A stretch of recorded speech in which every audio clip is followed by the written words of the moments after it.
actors, we get to rely on scripts to tell us what to do.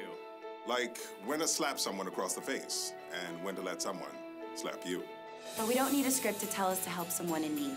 The SAG Foundation was founded to do just that, to help performers with life's unscripted moments and to give back to our communities. Over the past decade, the SAG Foundation has given millions in financial and medical assistance to SAG-AFTRA performers and their families. Last year, more than 25,000 union performers attended over 500 SAG Foundation Q&As, seminars, and workshops.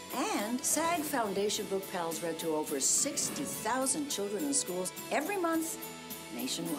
Do you know how much SAG-AFTRA members pay for all these resources and programs? Zero.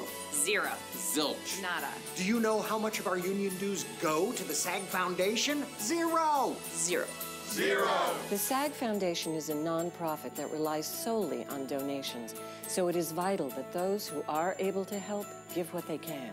And you've been giving since the SAG Foundation was founded in 1985. I love 1985. Out of Africa. The Color Purple. The Goonies. The Cosby Show. Family Ties. The Golden Girls. What? So many truly fantastic performances since then. We have a wonderful history and a beautiful tradition of being there for one another. If you need help, it's here for you. And if you can help, please give. Like every great production, we are at our best when we all act together. Together. Together. Together. Together. So please, act now.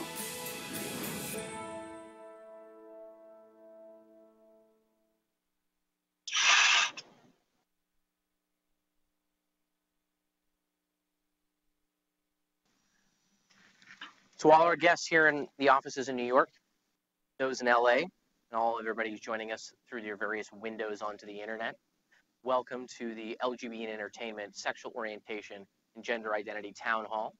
My name is Adam Moore. I'm the National Director of EEO and Diversity here at SAG-AFTRA. I'll be serving as this evening's MC and co-moderator. We'll have Gary Riotto serving as our other co-moderator from Los Angeles. Gary is a member of the SAG-AFTRA LGBT Committee and is an actor, director, and writer who splits his time between LA and New York. Tonight, we've specifically enlisted him for his special skill set of facilitating and keeping everybody under control, because the LA room gets pretty raucous. So Gary, make sure you keep folks under control out there. We'll have some additional ground rules and things to go through, but for now, I'd just like to thank everybody for coming out tonight. It's late in New York. Depending on where you are around the world, we have some people who are joining us via LA, New York, Massachusetts, and I know that it's tough to come out for these sorts of things, but we have an amazing new tool at our disposal that we plan to use to improve the professional lives of our LGBT brothers and sisters, and it's important that you guys are all here tonight. In order to give you some perspective on why we're all here, it's my great privilege to introduce a champion of equal rights for all members, and someone who has supported this particular initiative since the beginning. He's the first elected president of SAG-AFTRA, having previously served as SAG-AFTRA's co-president after the historic merger in March of 2012. He previously served 2 terms as Screen Actors Guild president, and as an actor's actor, he's earned a formidable list of credits and several awards, including his 2nd Emmy in 2009 for his role in HBO's critically acclaimed series Grey Garden. He also recently appeared as U.S. Attorney General Harlan F. Stone in the motion picture J. Edgar, and the recurring role as Hank Hooper in NBC's 30 Rock. He'll next be seen in the motion picture The Judge, premiering in 2014, and is shooting the Wedding Ringer. He's a Tony-winning actor, has appeared in more than 20 feature films, starred in numerous series, miniseries, and movies.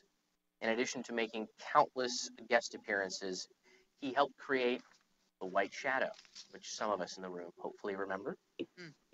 It's a groundbreaking television series in which he starred from 78 to 82. This published author is not just our union president, but he's also portrayed a handful of U.S. presidents over his career, so he's likely used to being introduced this way. Please welcome, from the SAG Foundation Actors Center in Los Angeles, Mr. President, Ken Howell.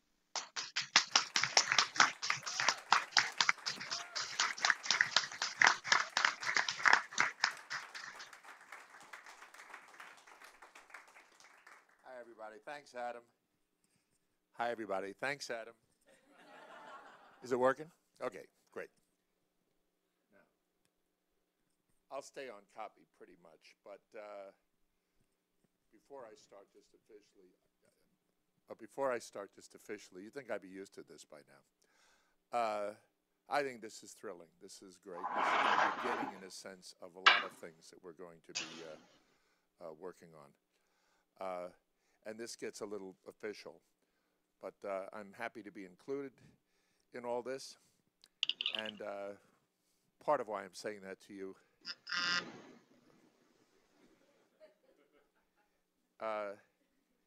is that I very much cared about these issues, and perhaps among other reasons because I started in musical comedy. Need I say more? So I'm really pleased to be here.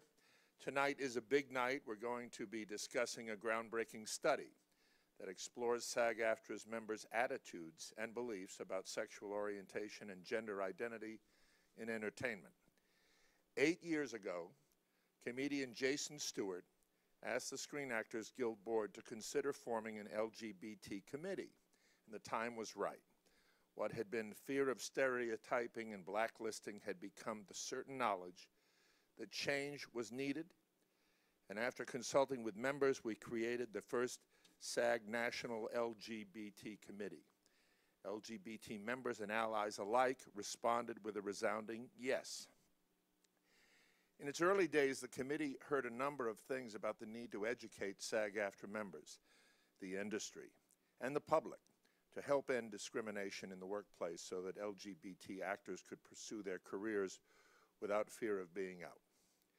The committee wanted to know what pressures cause actors and other performers to fear for their jobs, and how to even begin to affect change in this complex industry. We wanted to move beyond anecdote to action.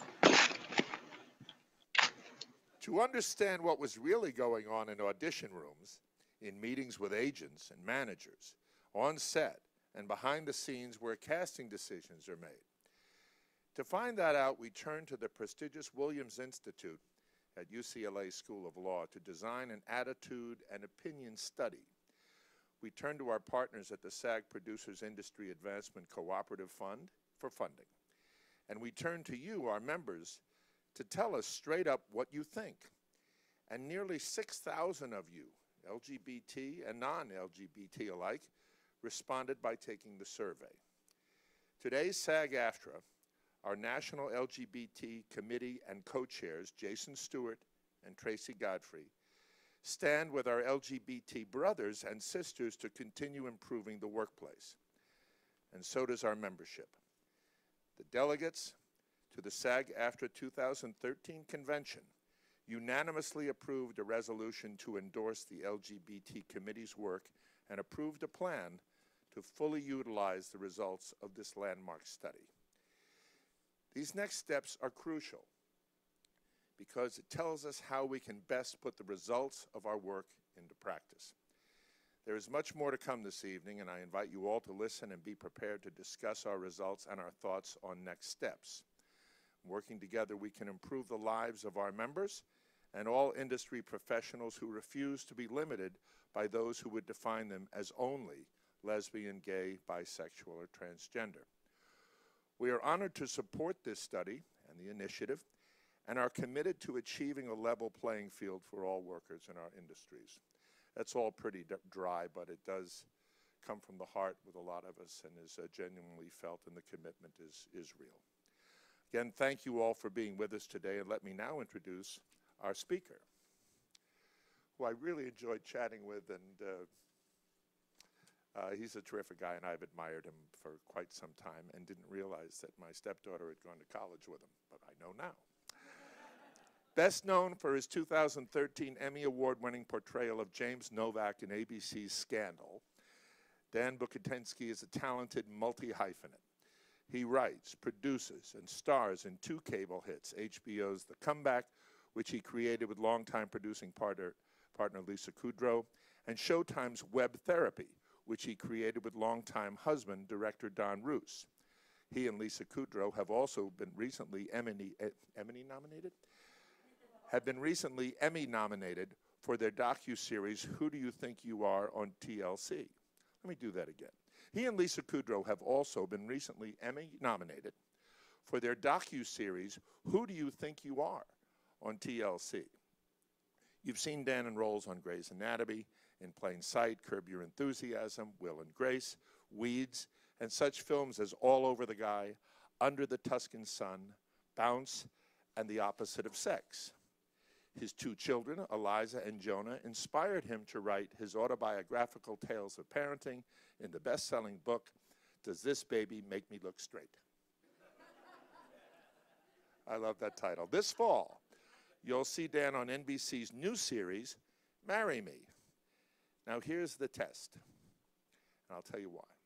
Dan is an advocate for LGBT rights, and his portrayal and creation of characters, both LGBT and non-LGBT, in film, television, and new media truly make him someone who is breaking the mold for LGBT talent in entertainment. That's 4 times in one sentence. Let's all say it together, LGBT, LGBT. Practice that. Please join me in welcoming the remarkable Dan Bucatinsky.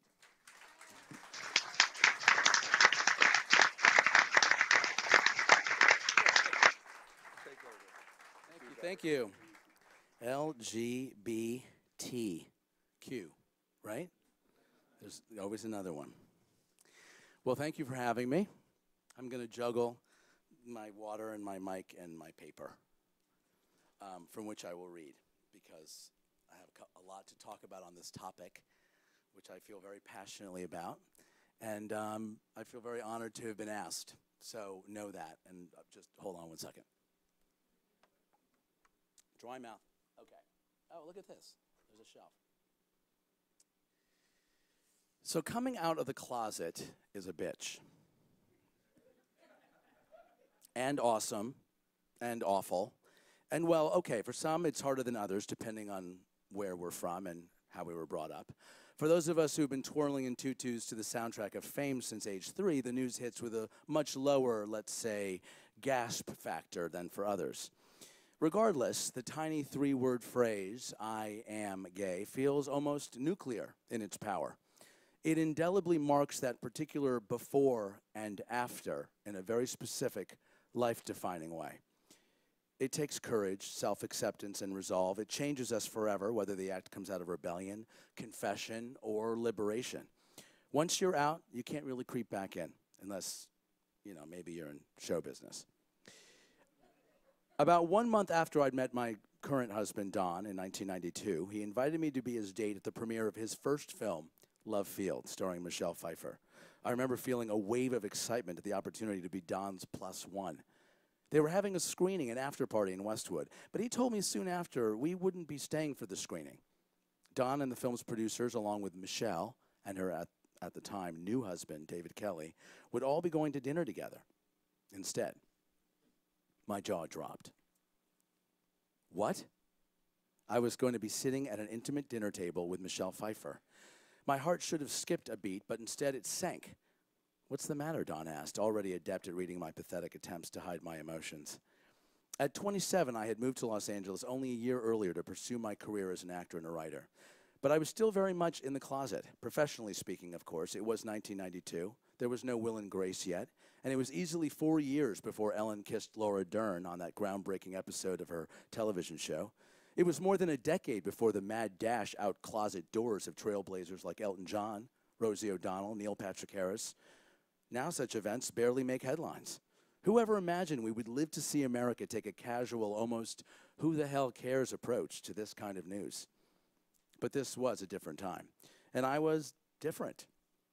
I was an aspiring actor. Can't even say it anymore. Before I knew the word aspiring at the time was synonymous with desperate and hungry and unemployed. I had come out to my family merely 2 years earlier. The notion of being out in public, even before anyone even the public knew or cared who I was, unfathomable. So I say to Don, what if I'm in a movie one day with Michelle Pfeiffer? Don laughed. What? It could happen. I was adamant. Yes, he finally conceded, of course it could happen. But you think she hasn't come face to face with a homo before? He laughed again. Of course he was right, but I'll say it again. I was only 27. Do I go to the dinner and support my new boyfriend and meet an iconic movie star and possibly risk whatever professional fallout comes from being an actor who is outed? Well, I did go with Dawn to the dinner with Pfeiffer. She was lovely. Probably the most radiantly beautiful woman I'd ever seen up close and personal, so to speak. Michelle sat next to her husband, who sat next to someone I don't remember, who sat next to their publicist, who sat next to someone else I don't remember. Michelle didn't know the names of everyone at that table either. And she certainly didn't register my name or that I was even there, let alone whose boyfriend I was or wasn't. She was polite, of course, but we were not friends, and she must have met hundreds of people that night. I was not the first and foremost on her mind. Phew, I thought. I could probably still work with her and she'll never remember. It was important to me still that I feel like nobody knew. It took me several years before I felt comfortable having people in the industry know that I was gay. In 2001 even, when my film All Over the Guy was released, it was the first time I had to deal with marketing campaigns and publicists and press junkets. At long last, I had managed to wedge my way front and center. And while the film came from a place of truth, I still fought it. I had convinced myself it wasn't a gay film, but a romantic comedy that just happened to have two gays as its protagonists. Isn't that the definition of a gay film? I convinced myself we would cross over to a straight audience as long as I didn't push some kind of gay agenda. Oh, how little I understood about the audience's appetite for man-on-man action. In hindsight, I realized what I wanted really was for people to believe I can play any role, not just gay. And I was willing to closet myself once again in the press in order to achieve my unrealistic goal. Luckily, though, my closet was a glass one. Your work speaks louder than your agenda. I had written a role for myself as a gay man looking for love and honesty and intimacy. And by exposing the simple truths about characters who just happened to be gay, I too was exposing myself. It scared me. I wasn't ready for it. But sometimes you need to be pushed off the diving board before you can show the world that you know how to swim. What had I been fighting so hard for in the end? The way to reach my most authentic self on screen in my writing and in my personal life was to be honest. It's 20 years later, my soul-bearing stories of being a gay dad, published, released, Does This Baby Make Me Look Straight? Yes, it's a fairly ironic title given my earlier desires to pass as straight, but now nothing is farther from my mind, and certainly from the minds of those who know me and are gifted with sight and hearing. Furthermore, I got to play the character of James Novak on the Shonda Rhimes ABC series Scandal. It was a complex role that challenged me as an actor in ways I never thought possible. And yes, it led to the most surprising turn of events in my career in Emmy. But make no mistakes, it was a role I got because I was gay. Would I have gotten it had I not been out? No way to know, but probably not. This was my journey. For me, coming out was essential to my growth as a person. And as an actor, I am a gay man, which means I am gay, yes, but I'm also a man. And as a man, there are some things I can't do. I'm not talking about peeing sitting down, because I can do that, and I do from time to time. But seriously, I don't feel like the limitations of being a man should be looked at as an injustice for which I need to be protected nor compensated. They are realities based on who I am, and at times I'll benefit from who I am, and other times suffer for it. I know women feel even more so that their gender feels at times like a disadvantage, and other times quite the blessing. Now, while I think we can all stipulate that there should be zero tolerance for the mistreatment of someone based on their sex or gender, religion, sexual orientation, let's talk about the word discrimination. We are in a business where the very creative process is an act of discriminating. A painter chooses purple rather than yellow. He visualizes those first few brushstrokes on that canvas and maybe sees purple. Is he discriminating against yellow? In that moment, sure. Likewise, a writer comes up with a script and visualizes those characters. They are, hopefully, specific and real and complicated. So casting based on that script is an act of discriminating, distinguishing in our minds who that character is and how they may look or sound or behave. The job of casting is a job of distinguishing, discerning, yes, discriminating talent one from the other. I can't play a woman. I can play a man dressed as a woman, but nobody wants to see that. It's not pretty. It's not my forte. If someone writes a script with a female African-American lead, would I deserve the right to be considered for it? I know, race and gender are very visible traits, so it's much harder to pass as a black woman when I am, in fact, a white man. But as a gay man, the fact of my sexuality, my orientation with which I believe I was born, can in many cases be hidden from the discriminating eye, but not always. I believe our job as actors, as much as possible, is to be a blank slate, a chameleon who can become, if cast, someone else. Our ability to get inside a character, first created in the mind of a writer, is what we train to do. That's our craft. Our goal is to be as authentic and honest in those roles as we are innately able to do, or trained to do. But therein lies the irony. I spent years in the closet, afraid that the fact of my sexuality would hinder me from getting roles in television shows and films. And as a result, I worked very hard to act like an actor who wasn't who I was. My first role for which I cast myself was that of a straight actor. I walked into every casting session with a mask already on. And from there, I would add a second mask, that of the character for which I was reading. Needless to say, I didn't get a lot of work. But to the gay actor who has made his living as a heterosexual sex symbol, or to any actor who continues to remain a mystery to the public and are able to reap the rewards of employment as a result, I say, stay in the closet if that is working for you authentically. Nobody can tell anyone else who they must be or to whom. And there are varying degrees of out. Not everyone needs to live their lives like an open book. That's a matter of personal choice. But if anyone had told me back in 1992 that one day I'd be married to a man and have 2 kids and also play some guy's TV husband on a show that launched around the time the first black president of the United States spoke out in favor of marriage equality, I would have sworn pigs were flying.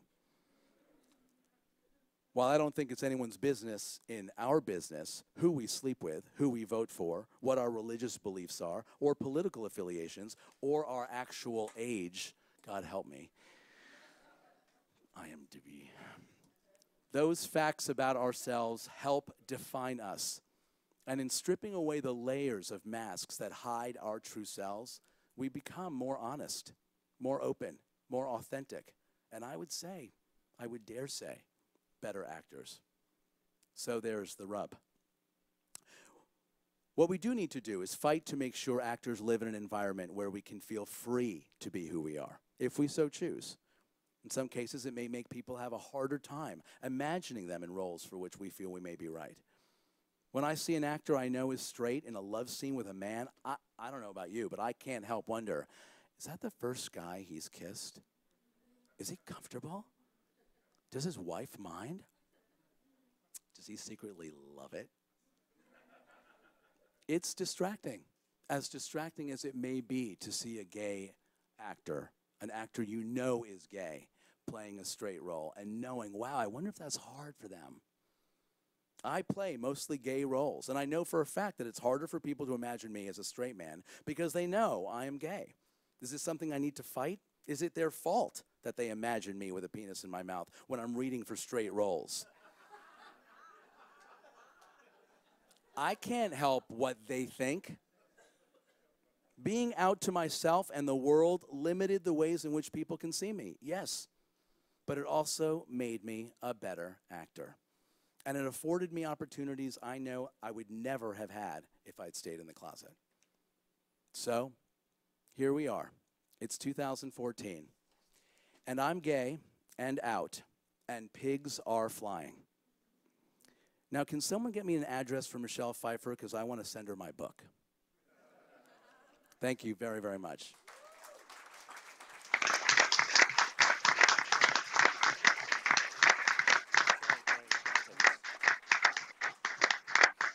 Funny. He said the word penis so there is no topping that. That's the first thing I thought of when I heard it. I'm Gary Riotto. Adam introduced me from New York, and from here moving forward, I'm going to co-moderate the second half of this evening. But the first thing I'd like to do is thank Dan and President Howard. Let's give them another round of applause.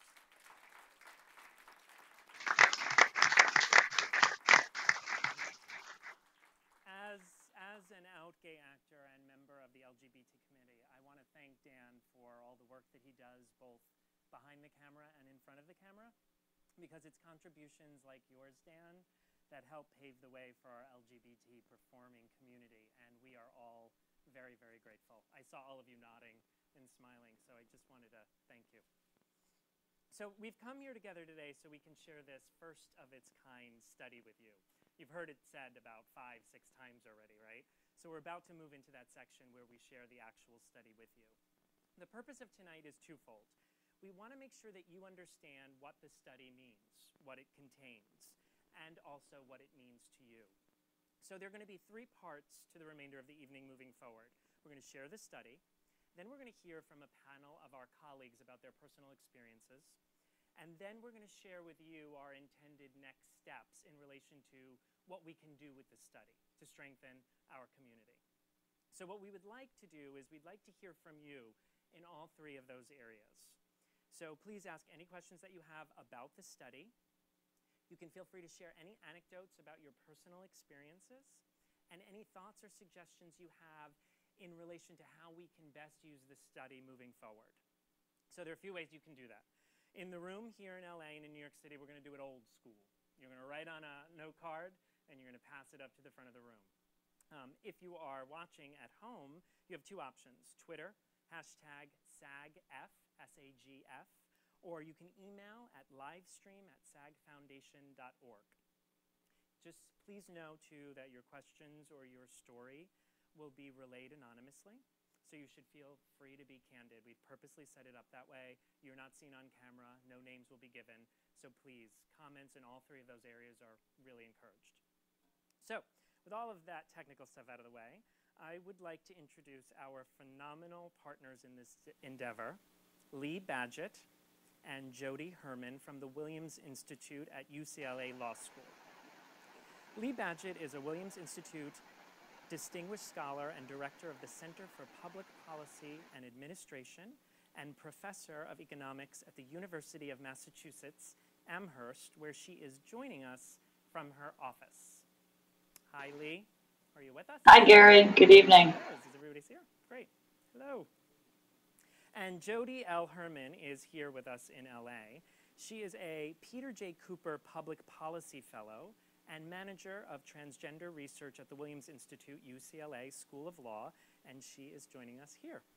One quick reminder, if you have a question about the study, do us a favor and note, there's going to be a PowerPoint presentation. So put the number of the slide on your question so that if either of them need to refer back to it, they can, okay?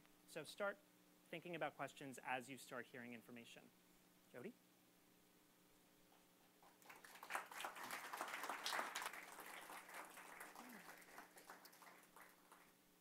Use a fancy gadget here. Screen. Okay. Thank you, Gary. And Lee and I are very excited to have worked with SAG-AFTRA on this study and are very happy to be here to share the findings with you. We'd like to thank SAG-AFTRA and the IACF for making this research possible and for your commitment to issues of diversity, including issues that impact LGBT performers. So first, a little bit about the Williams Institute. We are a research center in the UCLA School of Law, and we focus on research about sexual orientation and gender identity law and policy issues. The Institute, and Lee in particular, has conducted many studies regarding employment, discrimination, and fairness and diversity issues in the workplace. The entertainment industry is very significant, not only as an employer, and particularly as an employer of LGBT people, but also in how many people the industry reaches through film, television, and other media. So we were thrilled to partner with SAG-AFTRA to study the employment experiences of LGBT performers in this industry. There we go. So the central research question for this study is as follows. How do the experiences of LGBT performers compare to non-LGBT performers? When we started looking into this question, we often heard that the entertainment industry is a creative industry, that it's very supportive of LGBT people, and that many LGBT people work in the industry. I think that was only 3 times wrong. So it's a very friendly place for LGBT people to work. But at the same time, we also heard anecdotal reports of experiencing discrimination in employment and other problems faced by LGBT performers. So Lee and I, coming from outside the industry, believe it or not, we're not actors, we convened focus groups with LGBT performers, and they were able to help us understand these issues better by sharing their experiences with us. And they helped us formulate a survey that would allow us to study this issue and better understand what, if any, barriers LGBT people are experiencing in employment in the entertainment industry.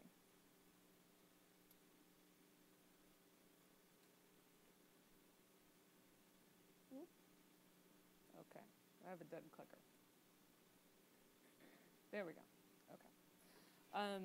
So based on what we learned through those focus groups, we formulated a survey that would allow us to study this issue and compare the experiences of LGBT performers and non-LGBT performers. The survey was offered online to SAG-AFTRA members and was fielded in the fall of 2012. We received nearly 5,700 completed responses, and 15% of those responses were from LGBT members. In terms of demographics, the age, sex, and state of residence of the survey sample were very similar with the full SAG-AFTRA membership. So in that way, the sample was representative. Race and ethnicity of the survey sample was generally similar to the US population, but white respondents were slightly overrepresented in the sample, and Latinos and Latinas were slightly underrepresented in the sample. Aha, click that time. So out of the 5,700 respondents, we had over 800 lesbian, gay, bisexual, and transgender respondents. But unfortunately, we only had 7 transgender respondents. And this means that we were not able to do much analysis with these respondents because of the small sample size. That's something, of course, that we would like to continue to study in the future. But we did have several survey questions that speak to perceptions of and experiences of transgender performers, and those findings are outlined more thoroughly in the report.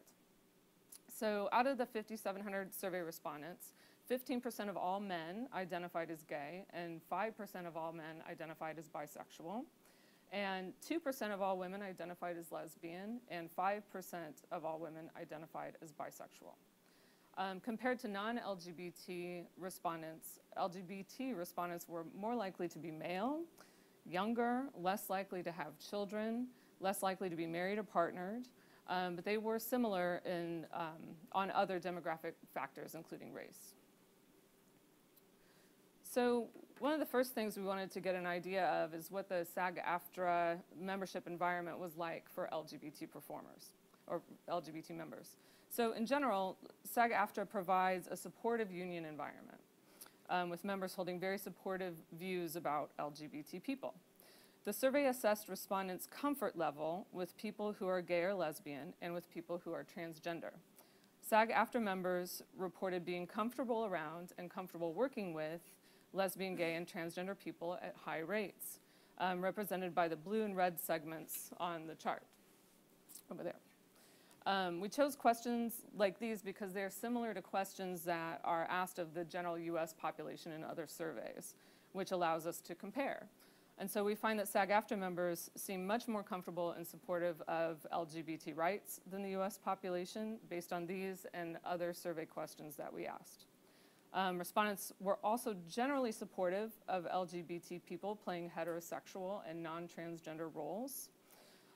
For example, 80% of respondents agreed that transgender women should be considered for roles written for women, and that transgender men should be considered for roles written for men. However, we did find that LGBT performers may have substantial barriers to overcome in their search for jobs and while on the job in this industry. And so to describe our findings about those barriers, I'm going to turn it over to Lee Badgett. So if we could get her on screen, that would be great. All right, thank you, Jody. And thank you all for having us here tonight. As she mentioned, I get to be the bearer of the bad news. And I'm going to talk about the evidence that LGBT performers actually do face some barriers and challenges that aren't there for non-LGBT people. And if you took the survey, you know that we asked a lot of questions about people's experiences, whether they were before they got into the entertainment industry, their experiences getting jobs, and how they're treated on the job. And we can't really go through all of that tonight, so I'm going to hit some highlights. And I'll say also we made some comparisons of some key measures of how well people are doing professionally, like how much they earn from acting, to see if there are differences by sexual orientation. So there's a lot of data, and I'm going to just start by going right to the heart of the matter. Jody has already gone to the next slide. And to look at whether or not people have had the experience in the industry that suggests that decision makers are biased or not. So we asked whether casting directors recommend the best actor regardless of sexual orientation and gender identity. Do producers and directors hire the best actor regardless of being LGBT or not? And what we found is that a fair number of people, particularly LGBT people, and the blue bars on the screen, suggest that they do think that sexual orientation and gender identity play a role in being hired and being recommended. Non-LGBT people see less of that sort of bias. 29% see it for casting directors and 34% for producers and directors. So going to the next slide, we can get a sense of why this might matter. And Dan was speaking to this issue. We heard this in focus groups. The idea that sexual orientation might matter to decision makers because audiences aren't really ready to accept LGBT performers in certain kinds of roles. Our respondents to this survey, though, didn't buy into this. More than 2/3 said that they believe that LGBT actors are marketable to the public, that the public will be willing to see films and TV shows with LGBT actors in heterosexually romantic roles. But the respondents to the survey do think that studio executives and producers buy into this idea that LGBT people are less marketable.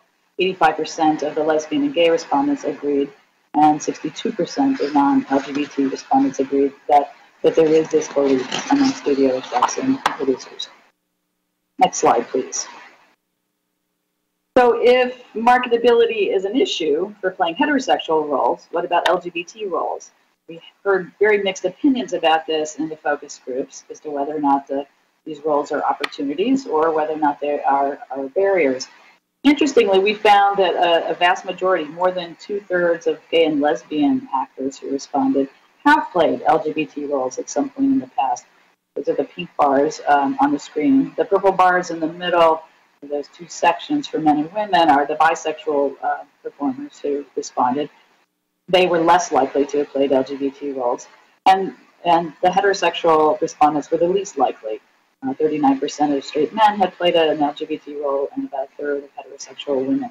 Actually, some people find that surprisingly large as a percentage. But it suggests that it's much more common for LGBT people. Now, one issue is whether or not people will be typecast as a result. And people were worried that they would be perceived as LGBT just because of having played a role like that. But that was only about 1/3 of respondents who were concerned about that. A pretty small proportion, about 25% of the lesbian and gay respondents and about 25% of the bisexual respondents thought that it had, in fact, affected whether they were hired for straight roles later on. So to some extent, at least some people did experience something of the typecasting that people do fear. So what happens on the job? As we go to the next slide, I'm going to start talking a little bit about the evidence that bias does, in fact, sometimes enter the job setting and affect the conditions that LGBT performers work in. More than half of the performers had heard any gay comments, anti-LGBT comments on the set. And more than a quarter of the actors who responded have seen LGBT actors treated with less respect on set. So that is evidence that bias sometimes happens. There's actually so these are the more traditional kinds of anti-gay comments that are very clear and obvious. On the next slide, we see that in addition to those obvious kinds of comments, there are more subtle comments that also bothered some of the actors who we talked to in the focus groups and who responded. 21% of the lesbian and gay respondents and a fair number, 11% of bisexual respondents, had casting directors make comments to them that made them uncomfortable. When they were asked to butch it up in an audition, for example, or were told that when they were auditioning for a gay role that they should be a little more obviously gay, which made people feel very uncomfortable and feel like they were being subjected to stereotypes. The next slide looks more directly at the kinds of impacts that actually directly harm the LGBT actors who responded to the survey. 20% of gay men, 13% of lesbians, 10% of bisexual men, and 6% of bisexual women had actually reported some kind of experience of discrimination and harassment on the job at some point in their careers, and often they had experienced this in different kinds of ways and more than once. But these are figures that are actually pretty comparable to what we see nationally for LGBT people when they report discrimination in the workplace. Now here's the interesting thing. The next slide shows it's not just in the heads of LGBT people. We also ask these questions to heterosexual people, but we ask them if they had witnessed this sort of discrimination. And in fact, they have. 13% of the non-LGBT respondents had seen some kind of discrimination against LGBT performers. More than a quarter of them had heard anti-gay comments on set by crew members, producers, and directors. And 10% had seen, at some point in their careers, LGBT actors treated with less courtesy and respect. And in many cases, they actually wrote down stories of those experiences in the workplace. So we see this evidence of troubling behavior, of challenges and barriers that are faced by LGBT performers. So the last question that we asked has to do with different kinds of employment outcomes that might have been affected. We saw that LGBT performers got similar types of roles and jobs, so they don't look very different in terms of having lead roles versus supporting roles or versus background roles. They end up just as often in film and TV and commercials as heterosexual people do. But we saw some evidence in earnings to suggest that there are differences in opportunities and differences in treatment, perhaps, in terms of the terms and conditions of employment. So bisexual men's earnings from acting were lower than heterosexual men's in the measures that we had. We saw that lesbian and gay actors had lower average daily earnings than heterosexual actors. And these are the results of some fancy statistical analyses that we did, where we took into account lots of other things that might also affect these outcomes. But we still saw in these three examples that sexual orientation was a factor that caused LGBT actors' earnings to be low. A second very important workplace outcome, which Dan has spoken to very eloquently, has to do with the impact on people's ability to come out at work. We asked a whole bunch of different questions about coming out in different kinds of ways. Across the board, it was very interesting. We found that lesbian and gay performers were much more likely to be out professionally than were bisexual actors. The chart you see on the screen there shows you that bisexual men and women are very unlikely to be out. In fact, this is because more than half of bisexual women and 2/3 of bisexual men say they are not out in professional life, whereas only 21% of lesbians and 27% of gay men think of themselves as being pretty much closeted in the professional sense. So is it surprising in the context of the kind of evidence of barriers and challenges? Maybe not. But it was interesting because amongst those who were out, the lesbian and gay respondents, 72% said that it didn't have a harmful effect on their career. And in fact, many of those people said they would encourage other LGBT performers to come out. Of course, one reason they're not out is fear of discrimination, but there were lots of reasons why people said that it's good to be out, and Dan spoke to some of these. Better for your mental health. You have more control over how you're viewed if you decide to come out yourself. Many people said they thought that it improved their quality of work and people could be themselves in an audition. But this last slide that Jody's put up here shows just how complicated this is. We asked about how out people were to people in different categories within the industry, and we've arranged these so you can see how clearly the pattern, the decisions that people make about being out depend on who they're interacting with. So as you go up the industry hierarchy, people are less and less out. The taller blue bars are the lesbian and gay respondents, and then the shorter red ones are bisexual respondents. About half of lesbian and gay actors, 53%, are out to other actors. 36% are out to agents, and then we see a really sharp drop-off when we get the directors and casting directors and crew members and the public and producers. We're dropping down around to the 20% range. When we get to the media and industry executives, we're in the teens, 14% for the media and 13% of industry executives. So these are the percentages of lesbian, gay, and bisexual people who are out to all or most of the people in those categories. So this was a very striking finding from the survey that suggests that people really are not very comfortable and are concerned about how they will be perceived in the industry. So our takeaway points in the last slide, kind of come back to the point that Jody started with. We saw that the vast majority of SAG-AFTRA members are comfortable with and supportive of LGBT people. We also asked about improvements over time, and regardless of sexual orientation and gender identity, actors have seen improvements in opportunities for LGBT actors. But on the other hand, we are still seeing these challenges remaining. There are different earnings outcomes, there are reports of discrimination, there are reports of harassment and of anti-gay comments, other workplace issues that are visible not just to LGBT actors, but to heterosexual actors as well. So while there's a good news side, there's also this other side of the equation that suggests there is still work to do. So I think at this point we're going to hand it back over to Adam, who I think Jody and I just want to acknowledge as having been a wonderful person to work with in the course of this project, and he made it all much better. So thank you, Adam. Well, that's very kind of you, Lee. I'll take that. It's been quite a journey to get here. Adam Moore here in New York again. While there's a lot to get through. People in the rooms in LA and New York, you have the full study itself that you can refer to later. This shiny new thing is in both coasts. It'll be to your local soon.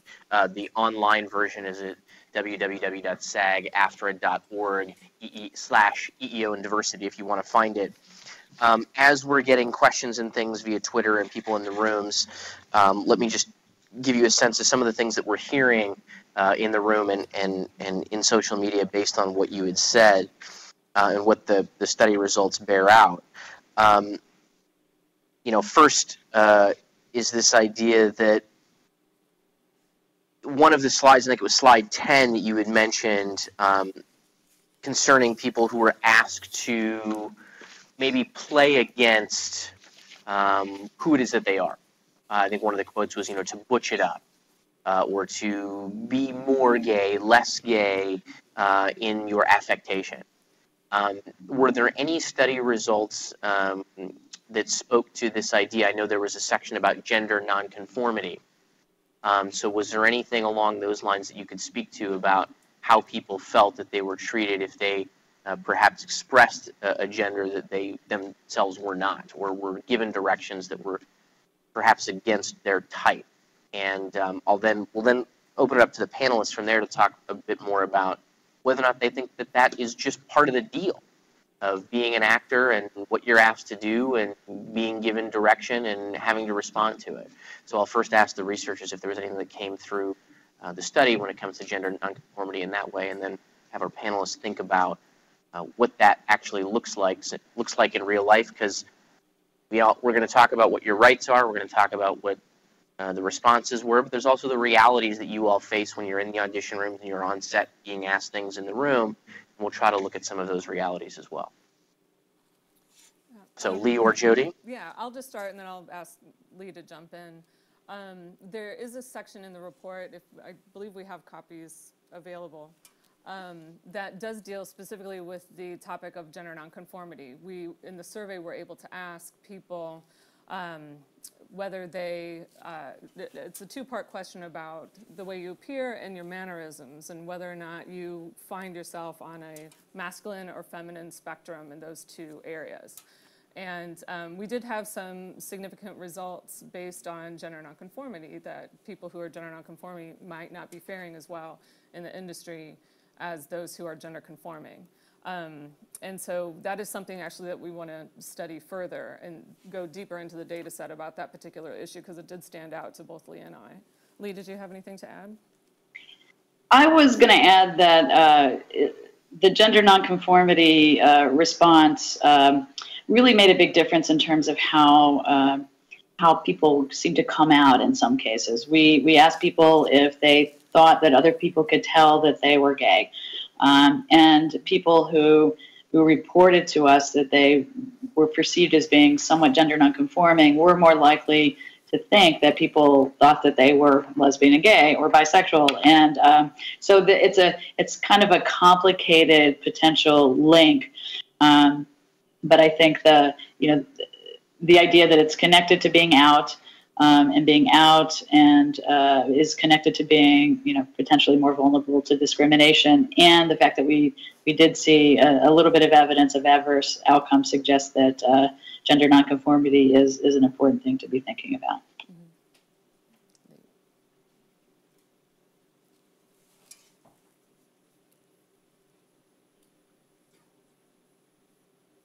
Twitter, and you gave the breakdown in terms of who responded and who didn't, but there have been a couple comments about only 7 transgender respondents. Mm-hmm. What do we think about that? What does that have to? How does that impact the results that we have? Is that something that we need to look into more? What did you feel was maybe missing from the report that, no promises here, but future efforts and research might entail, given the few number of people who actually responded from that community? Mm-hmm. I'll start and then I'll ask Lee if she has anything to add. It's true we only had 7 trans respondents out of about 5,700 surveys, which is incredibly low. The way that the survey was administered, it was an online survey and it was submitted through the SAG-AFTRA membership listserv. So it could speak to a couple of things. It could speak to the fact that just the trans community is incredibly small. Only about 0.3% of the U.S. general population self-identifies as transgender, which is about 700,000 people in the United States. So it's a small community to begin with. But second of all, it could say something about the connectedness of trans people to the union, which is something that I think might deserve a little bit more explanation. But luckily, we approached the survey asking about LGBT people without necessarily needing the responses from LGBT people. So we asked a lot of attitude questions about how people perceive LGBT people are treated. So we do have some things to say about the transgender sample, but I do think it begs for more research and probably using a little bit of a different methodology in order to gain access to that small community of trans performers. Lee, did you have anything to add? No, I think you covered it. Okay, great. I'll turn it over to... Time that ever happened. I'm going to turn it over to Gary for any questions that are coming out of Los Angeles. Yeah. Gary? Hi, Adam. We have a bunch of them, actually, and one that we've gotten multiple times is you shared that out of 834 LGBT SAG-AFTRA members responded out of a total of nearly 6,000. So that's about 15%, I think I saw on the slide, right? That's correct. So the question is, looking at those numbers, it seems like only a small portion of survey responders were LGBT. How do we know that that truly reflects their opinions? And we've gotten that a few times. Okay. Again, I'll start. Lee, unless you really have something to say right off the bat. Okay. Go for it. Well, 15% might not seem like much, but out in the U.S. general population, that's huge. 15% is huge. In the U.S. general population, only about 3.5% of people identify as LGB, and only 0.3% identify as transgender. And so to have a 15% rate of LGBT respondents in the sample is actually, it doesn't seem like much, but it's actually huge. And the way that the survey was deployed, it did go out to the full population. So oftentimes you don't get to study an entire population. You have to take a sample from a larger population, like the polling samples that we're all really familiar with. But in this case, we sent the survey out to the entire membership, which was our population of interest. And so we do believe that those 800 respondents are likely representative of what people who would be reached through that online methodology, what their experiences were. But Lee might disagree. I think that might be a point of contention, but who knows?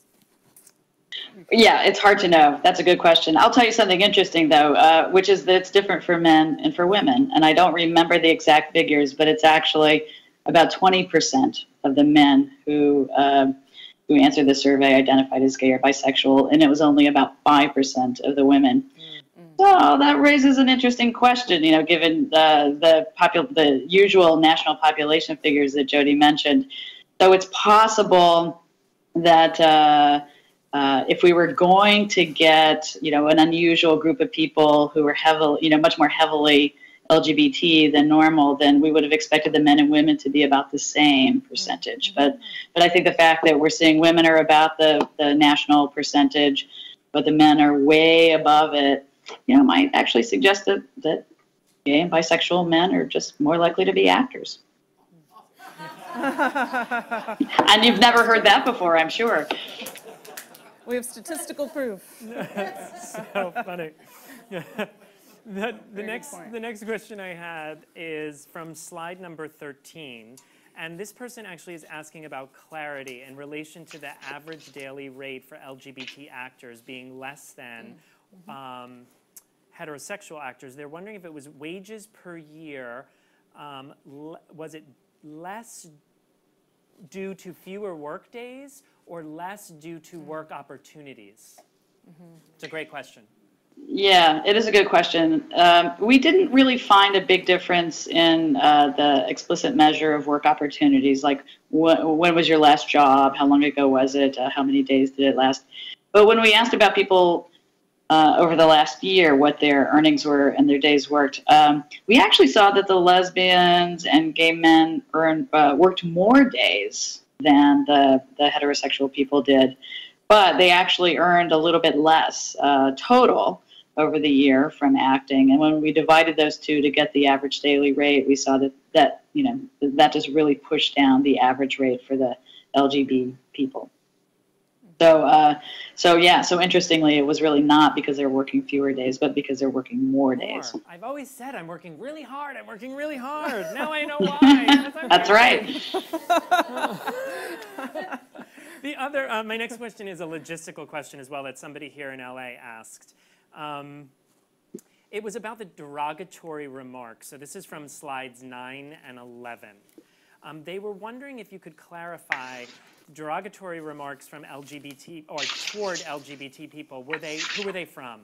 Other actors, crew, producers, writers? What's the breakdown? What sort of discrimination? I think that might have felt a little vague to the person who asked the question. Lee, do you have those specific numbers available? I don't have them on hand. No, in terms of the experiences of discrimination and harassment, we were asking about whether people had been fired from a job, whether they had been cut at some point from the final product, whether there was some specific kind of harassment. We put together all of those different kinds into one general measure because for any one of those other more specific ones, there were very small numbers of people. But when you looked at how many people had experienced at least one of those, it was actually much more common to have experienced one of them. So the report has more details on those specifics, but it does capture a wide variety of types of discrimination and harassment. And it included things like derogatory names, slurs, things of that nature? That we actually captured separately, I believe. I don't think that was included in here. Harassment would go beyond that. Right. Adam, do you have any more questions? Because I think we're getting ready to move on. But if you have a few in New York. Sure. So to that point, I mean, if people want to refer to the study and some of the things that Lee was talking about, on page 29 of the printed study where we talk about, this is in chapter 6, about working as a performer, there is a figure there, 6.4, that talks about this idea of how often people have heard anti-gay comments from crew, producers, and directors, and it breaks it down by, how often have people heard those kinds of things? Has anybody heard those things by LGB or heterosexual? And so Lee's right that it broke it down not only what kinds of things that people have been experiencing directly, but also the kinds of things that people have witnessed or heard, whether or not they've felt those things directly. And the interesting thing, and I think the thing that we were going to have to talk to the industry about is that these aren't things that are happening in isolation. These are things that are being witnessed with the same kind of frequency that they're being experienced. So it's not as if that experience is just being felt by the person, but it's actually being noticed by other people, our members on set when they're working. So that section of working as a performer has a lot of that data in it in greater detail.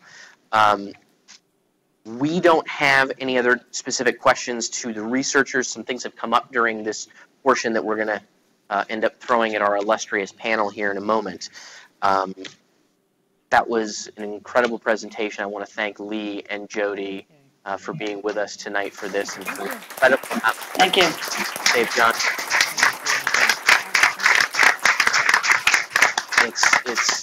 It's many years and an astounding number of hours of work put into this to have this first of its kind study. But now it's time to do what you can to digest that a bit and hear from some of our committee leadership on how some of this data plays out in the day-to-day life as people are actually navigating their careers. I mean, it's one thing to talk about the numbers and the statistics that we have and about advocating for equal access, but it's quite another thing to actually pursue a career in this business and experiencing these things as they exist as part of actual lives. It's a different deal. And so we're going to hear about that from the committee members and staff leadership who have been on the forefront of this study and these issues. So here in New York, let me introduce the folks sitting next to me. At the far end here in New York City is Traci Godfrey, best known for her recurring roles on Law & Order: Criminal Intent, As the World Turns, and my personal favorite, Grand Theft Auto.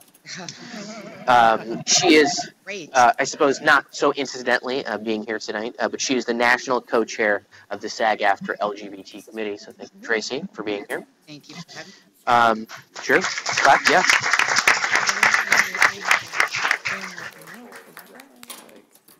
And sitting right next to me is Duncan Crabtree-Ireland, our Chief Operating Officer and General Counsel here at SAG-AFTRA.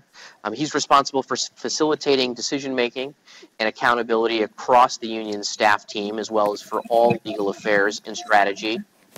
He's also my boss, so everybody be nice. He is a delegate to the International Federation of Actors, or FIA, and the conveyor of its international working group on LGBT equality, Duncan Crabtree-Ireland.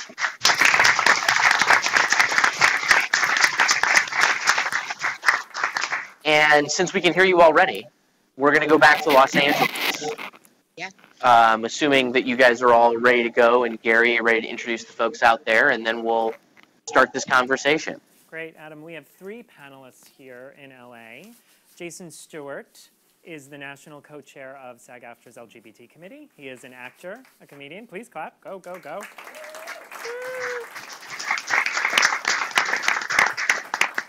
He is an actor, a comedian, and can be seen in the recently released feature Love is Strange with John Lithgow and Alfred Molina, as well as Real Bob, It's Always Sunny in Philadelphia, Entourage, House, and The Closer. Our next panelist is Dana Kristen Vahle, and Dana is a member of SAG-AFTRA's LGBT Committee and a former U.S. Army aviator, a long time, somebody in the audience just went, huh. A longtime SAG-AFTRA member, Dana has worked as a pilot for NBC News and aerial coordinator for film and television productions. Dana.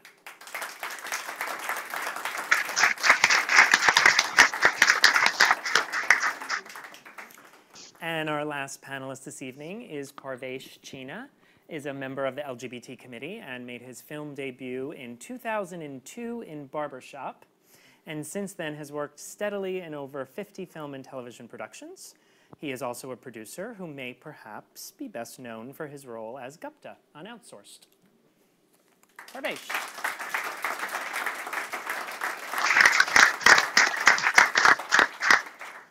So sort of what we want to do to kick off the conversation is we've drafted a few questions that we're going to start this dialogue off with, and then we're going to open it up to your questions as well. The one thing I'd love to point out is that when we're talking about a lot of these issues, some people's personal anecdotes or stories will feel relatable to everyone. They'll feel very universal. And sometimes someone's will feel very unique and very individual. So the one thing I really want to do is just hold space for the spectrum of those experiences that get shared here today, okay? I think let's start with a question. Most of them are pulled from the study or inspired by the study. And the study found that LGBT respondents were less likely than straight respondents to have an agent, which was something that I found kind of interesting. So I'm wondering maybe, Jason, if you can share a little bit about your particular experience as an LGBT performer in relation to seeking representation, navigating representation over the years, et cetera. I've had 467 agents. And what's interesting in the last couple of years is what I've experienced is that a lot of agents are interested in representing me, and this is just my own experience, but a lot of them, and I will say, you know, then there's the gay thing, and we talk about that for a second, and most of them say, doesn't matter to me at all. And it doesn't to them. And then they spend a year representing you and realize, oh my God, there's so many things that I have to go through if you're a gay person. There's the phrase always that they say that we're waiting for that special role. Well, I'm waiting for that special check. So there still is that problem. There still is that problem. So I've switched around a bit, and we're seeing how that works. Let me ask you this to kind of expand on that a little bit. I'm wondering if you've ever experienced when interviewing with agents or for agents, I mean, there's two things. One, they're trying to get you jobs as an artist, right? And they're also trying to make money. It's a business about making money, right? So frequently for me, and I'm wondering if this is true for you at all, when I sit in an agent's office, I sometimes can kind of see, almost in their eyes, how many dollar signs they see above my head, right? How marketable are you, right? How much money can we make together, kind of thing. And sometimes I wonder if being an LGBT performer somehow puts you at a disadvantage in their eyes in relation to how much money they could potentially make or work they could get you. This is how I've counteracted that. So for me, I've done probably 50 independent films and shorts and web series. I've taken all those clips and I put them into 2-minute clips. So I want them to have the products that they can use to sell me. And I've also, when I turned 40, I started going back to class and studying and changing different things about the way I move for different kinds of characters. You know, Dan was talking about how he just played who he is. Well, if you're lucky enough to get those really big, wonderful gay roles, and I would love them, we'd all love them, but it doesn't always happen that way for all of us, you listening at home and you in New York and here in LA. So sometimes you have to find a way to make yourself sellable, show those people, those casting directors, producers, and directors, writers, that you can play different kinds of roles.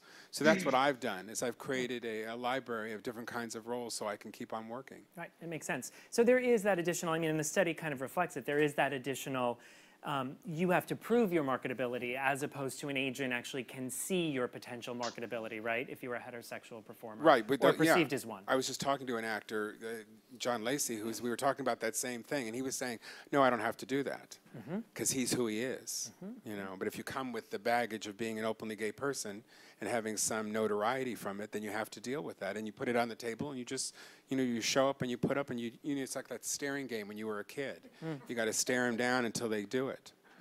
Makes sense. Parvesh, do you have any experiences in this area that you want to share? About where the agent Yeah, is an your issue? experiences navigating representation and how that plays out or has played out Yeah, for me personally, the first thing, you know, it's also being gay as well as ethnic. The first thing that I think that also Dan had touched upon is when the first thing people see when they see me is my ethnicity. So for my career, it's almost been sexuality and gender identity is almost secondary to my ethnicity as the first and foremost thing that people identify me as. So again, that's just been my path. Like I don't play too many gay characters, and if I do, it's like totally separate from my Indian South Asianness. Like I've never really played a lot of specifically gay South Asian characters, you know, at least on paper. I mean, they're always going to be a gay South Asian when it is me playing it, but right? But and left-handed if you happen to be left-handed. But don't get that first. And with very nice hair, I have to say, I touched his hair in it before. Oh, Jason. That was creepy. No, I love you. You just have hair envy. I know. I do. So that's the first thing that when an agent or any representation sees me, especially because like South Asians became kind of really like hot. Everyone wanted like their South Asian in the stable. So, and then I even couldn't like follow one agent to another place because I think she had Cal Penn already, and then you know that's what it was. Like the landscape was in 0405. Like why would I take you? I already have one. So now you just literally had to go to where you had go to a place where they didn't have it, and now even that's antiquated 10 years later. Because like one of my good friends Malik Pancholi, who's worked with Dan and is an out, I can say this now. I mean he's an out South Asian actor, and he's very visible. You know, doing a lot of stuff for HRC, for the White House as well. So we have the same managers, so it can happen. You can have two of the same kind, and even two gay South Asian people at the same place. So my path has been I've been very blessed in that regard. I think it's even harder, I think, now for a gay white male for representation than it is for anyone of ethnicity. As a gay white male, I was actually just, because you raised an interesting point, right? So there's something about sexual orientation being a non-visible minority, right? That creates an additional layer or additional kind of unspoken challenge occasionally. So you frequently, you know, you were talking about the visual, right? So you're categorized by, let's say, an agent when you're seeking representation based on the visual, but then there is something that is not visual, and then navigating that can sometimes be a challenge. I've also had, and this is not, you can portray it as a sadness, and I think it's also changing. You know, to quote Dan Savage and Trevor Project, it's getting better. But I play a lot of asexual, you don't ever, and this is true, I know the package that I'm dealt, you know, this nose, this height and everything. I will play a lot of characters where you never will picture them having sex. It's very asexual. This is not like this. And now we all just pictured you having sex. Great, you said I'm glad. That, right? I'm single now, Everyone so their eyes in the audience. They all went good. Adam's straight though. But, like he's the one I like. Yes. Teasing, but there's that thing where like. But there's that element of like, I'm not sexualized. You know, I've got a new show coming on NBC, and I'm playing a straight character, and it's like the first time where I'm like dealing. The gimmick is me and my coworker. We are exes, and we're always together, and we're not giving away too much. We'll like hook up, and then we'll like be broken up again. Right. It's really my first kind of character on TV where I'm like I have a sexual history with someone. It makes sense. Being a character actor, sometimes you skirt that whole sexuality, playing straight, playing gay situation by being a character actor. It's easier for, and this is just a truth, it's easier for character actors to come out than it is for leading men types. You know, everything that, I think Dan touched on it, Rupert Everett has gotten into some trouble where he's told and advised actors, especially I think the leading men, the pretty ones, stay in if you want to work, and you know, I think that wall is eroding. I definitely think it is. Oh, I definitely think it's changing. It really is. I think because there are three types of people. There are the people that love us, the people that hate us, and the people that don't care. And I would like to push the idea of let's go to the people that love us, the people that don't care, and let's not keep concentrating on the people that hate us all the time. You know, I think that's really important. I think our next question. Thank you, New York. From New York. Yay, New York. LA is way too cool to clap that many times. We're very laid back here. There's nothing raucous over here. I hear the noise in New York. They're just clapping to keep warm. I know. Actually, Traci, this next question, if we can, will go to you in New York, if that's okay. Sure. Great. 43% of people who responded to the survey agreed that casting directors choose the best actor for the job, regardless of their sexual orientation or gender identity.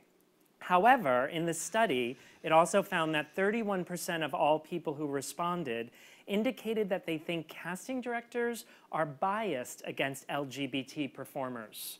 Can you talk to us about auditioning casting directors, what that has been like for you? Well, I will say, you know, I've been doing this long enough to now come full circle and learn from my partner and I. Between the two of us have 3 beautiful children, and they don't see color, they don't see sexuality. They live in this amazing world where we all should live. Unfortunately, I started, you know, when I started in New York, I came to New York in 1984. I was 2. And thanks, Gare. And I was going to be born in 15 years. Thank you very much. I can't wait to come and arm wrestle you, baby. I wasn't even born. But anyway, so. Oh, Jason, we all know. At any rate, I have found that I have, in the hierarchy of what we discussed earlier, yes, indeed, it is true that I have been known to be very careful throughout the years of who I came out to or who I did not come out to.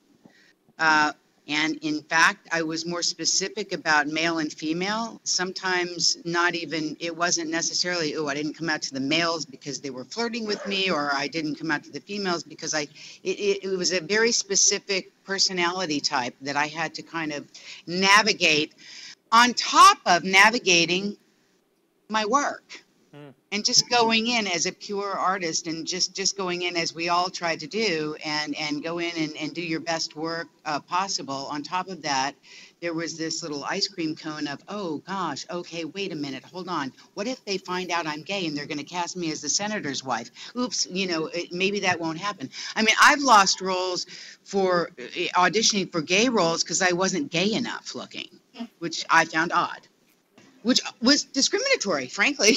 You know, so yeah, I still think about it, even at my, you know, ripe old age of 32.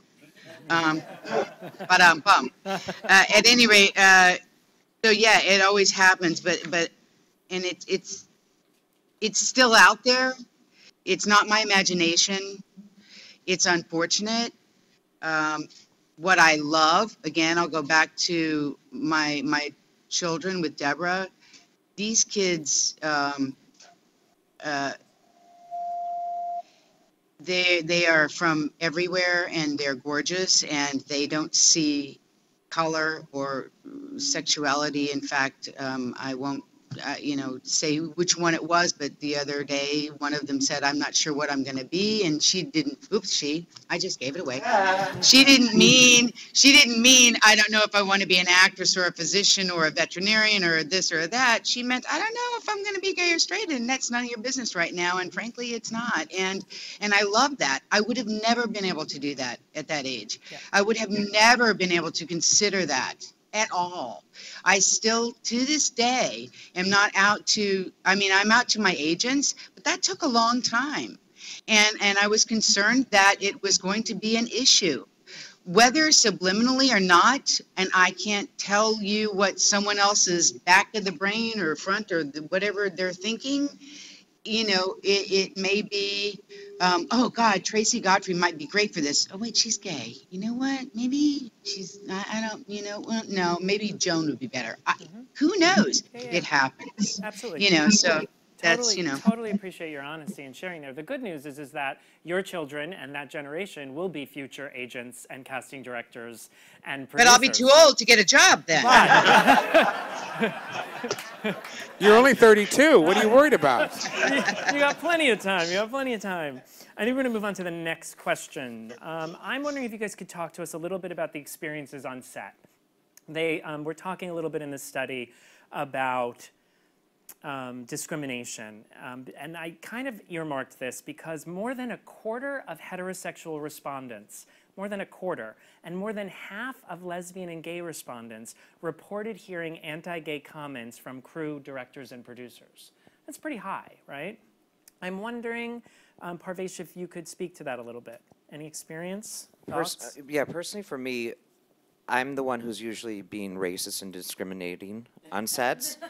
No, I've not, in my life, I've never seen it. And if it is, it's coming from like a friend of mine who are just teasing each other. That's also my humor and my comedy, where I do. When I was sitting there listening to the ladies present the panel, when I heard that almost like half have been have experienced it, I was shocked, and I just would even being a SAG-AFTRA rep, I just would want to think that say something. That's that element of like, if I ever heard even like like the Teamsters or whoever like are going to make some callous joke or what, and even though sometimes they don't know. I just would imagine, how you always imagine what you're going to say to them. So I'm just sitting there thinking of like, hey guys, not cool, or please don't, or I'm gay, or this and that. I have never heard it, not directed at me nor anyone else. Correct. I think you're actually starting to highlight something too. I just remember, and I'm not gonna date myself either, but back in my first job, I remember going to my first gig and being in like the wardrobe department, and I was like beep beep beep beep beep beep beep, and then I went to hair and makeup, and I was like beep beep beep beep beep beep beep, and then I went to set, and I was like, oh, different environment, and I sort of could feel myself contract a little bit. Wow, a lot of people just nodded here in LA. I wish you kind of could have all seen that. But what happened was I just sort of became a little bit of a lesser version of myself. Yep. Again, people are nodding. So just the fact that that exists, whether we're actually hearing those anti-gay comments or not, there is a shift within the working day in relation to how sometimes I think we function. And I think there's something there to really be explored. Dana, do you have something that you want to? Well, my experience was, I had worked on NCIS since its beginning and JAG before that. And I started transitioning after I worked for them, as I kind of dropped out of everything for a while, and they called with a specific job for me to do. And explained to the stunt coordinator, who's been a friend of mine for a long time, that all of this was going on. And he's like, yeah, but are you available Monday or not? So it's like, so yes, they were great. The day we did a scout, then the day of the shoot, the effects coordinator, who I've known for years and go through all of those shows, came up, grabbed my hand to shake it, and then pulled me to him and gave me a hug. Producer shows up, same thing, puts his arm around me, walks me around the set, and says, just remember, this is your show. So big plug for NCIS. They're cool about it. See? Which is really great. I think the more we embrace those positive moments and use them as kind of role models, then the more we shift the statistic that we were talking about. Because, I mean, it's not going to really do us any good to harp on that statistic, right? That many people experience kind of discrimination in the workplace. But the more we highlight the positives, both of your experiences, the more we can kind of model behavior in the work environment. I think that's kind of really important. Adam, I'm getting a little bit that we should kind of begin to move on. Do you have questions in New York for our panelists? Not specifically to the presentation that the researchers gave, so I think that we can move on. I think that we can maybe close this out with, I can talk to you maybe about some of the anecdotes that we've gotten and maybe some themes that we've been hearing.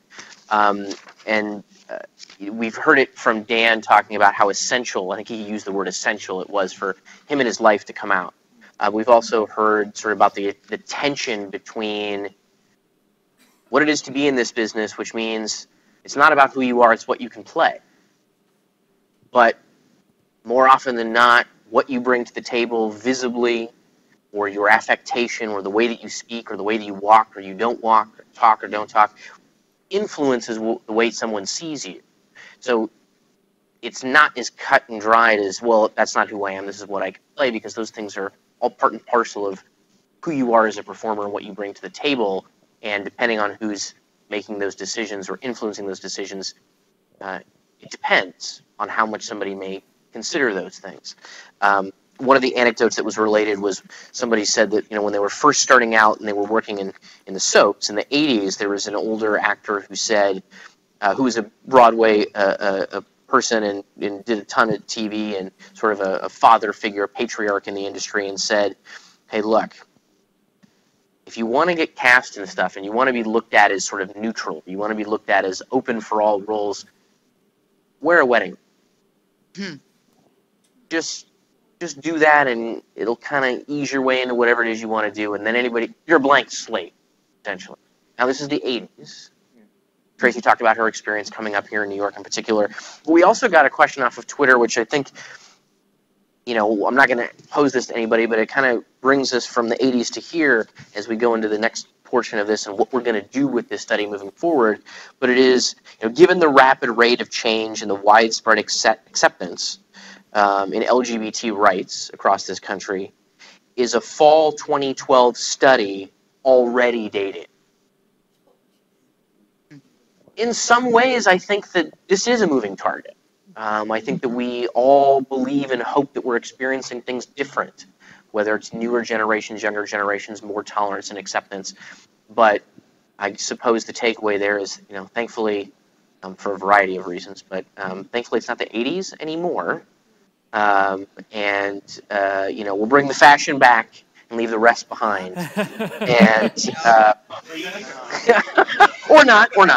But I think it tells us about how quickly all of this is moving, and why it's important for us to capitalize on this tool that we have now to talk about what is it that we're going to do. Now that we know these things, what are we going to do with it?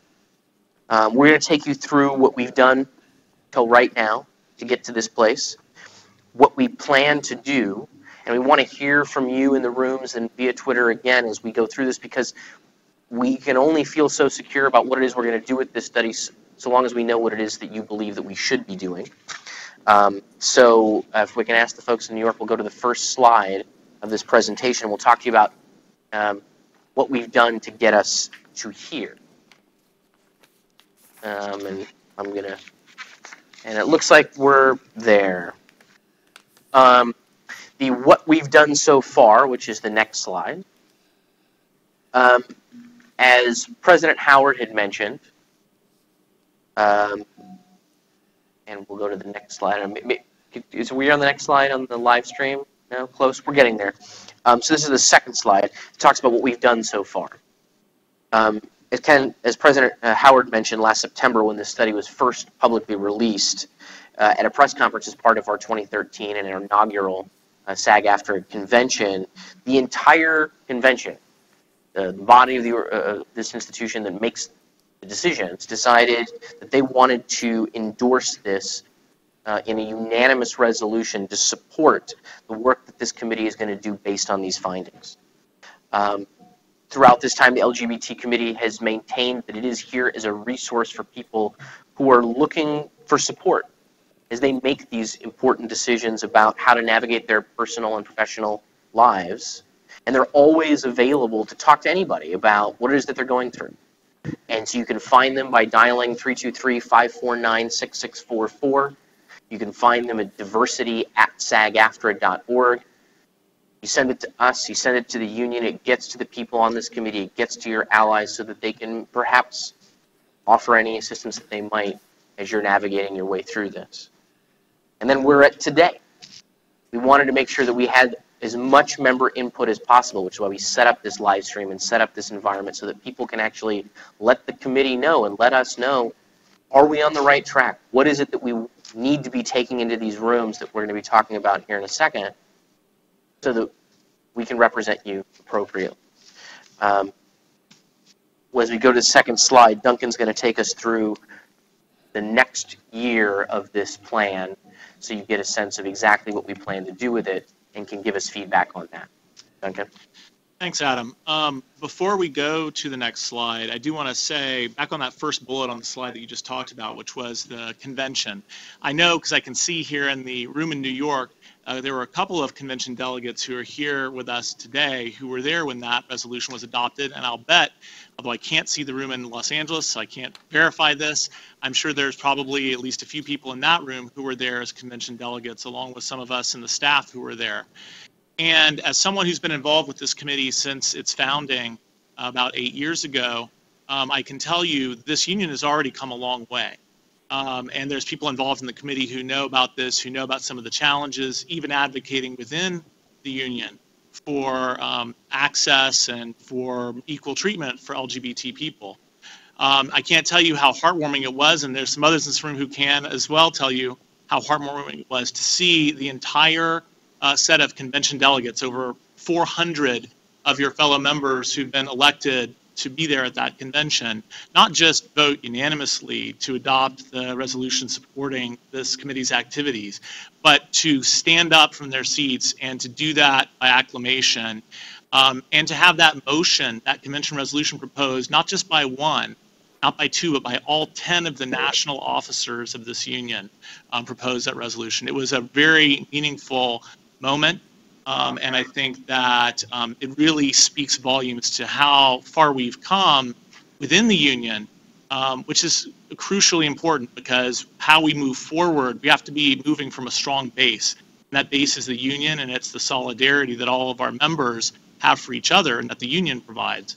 And so I just wanted to make sure that the moment didn't pass without us acknowledging that, and the amazing work that your elected leaders and your elected delegates did to cause that to happen.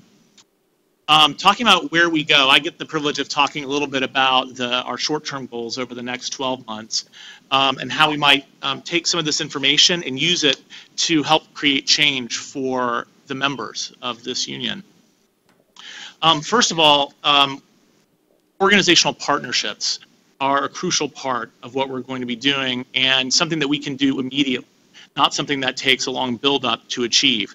We already have strong relationships with lots of organizations that I'm sure everyone in this meeting is familiar with, including organizations like GLAAD, organizations like HRC, organizations like a whole host of LGBT film festivals around the country, especially including New Fest here in New York and Outfest in Los Angeles, and including the LGBT affinity groups at our major employers, such as the studios and networks, for example. So we intend to reach out to all of those groups to share the information that's contained in this study, because one of the crucial things that this study documents, one of the things we've heard for the last 8 years as we've tried to move forward in these areas is, how do we really know these problems exist? Because you hear one person say one thing, another person say another thing. What's really happening out there?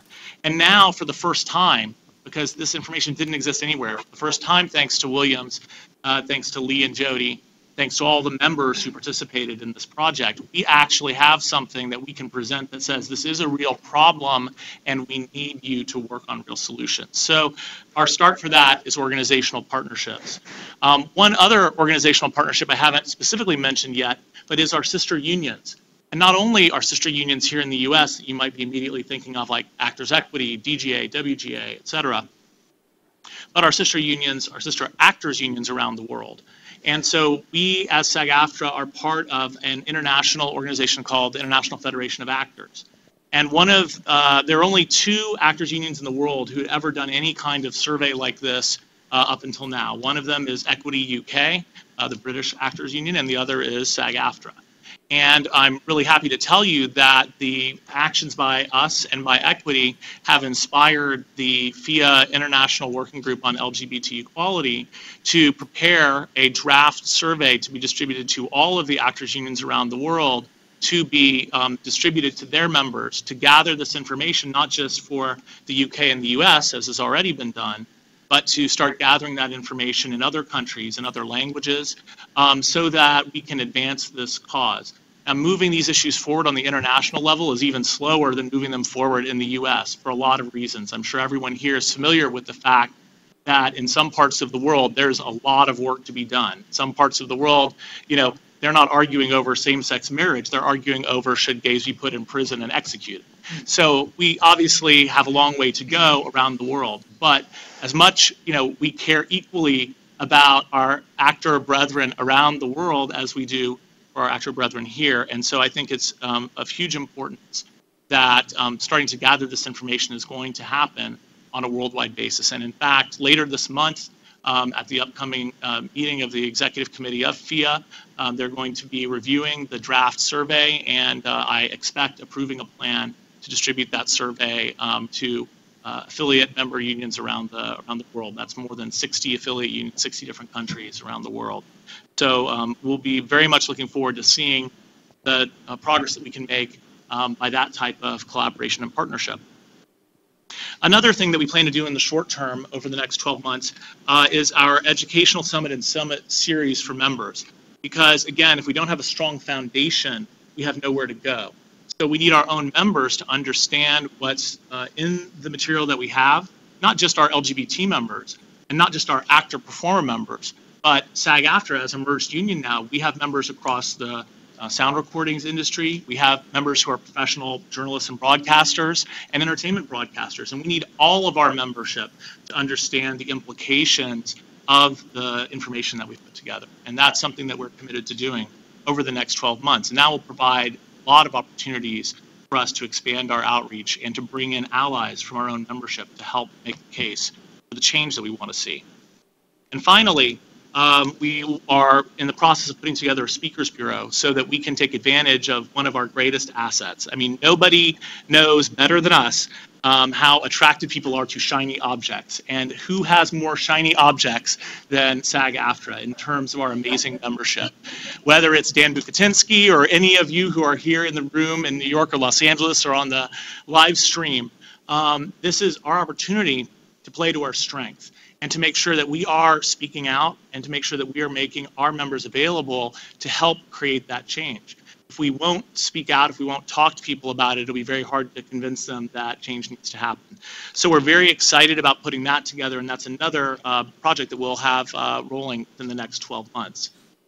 So I think that that's the end of this slide, and it's my chance to both pass the microphone along virtually to Jason back in Los Angeles, and just to take one more moment while I have the floor to say that everyone here should know, while you've had amazing leadership in this committee over the last 8 years, I'm sitting next to one of those amazing leaders now, Traci, Godfrey.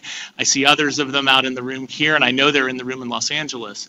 As the person who initially received one of Jason's letters that he sent to the president of then SAG, asking for the creation of this committee, you should know that, in my opinion, this committee would not exist if Jason Stuart hadn't done that. He stood up and demanded the creation of this committee.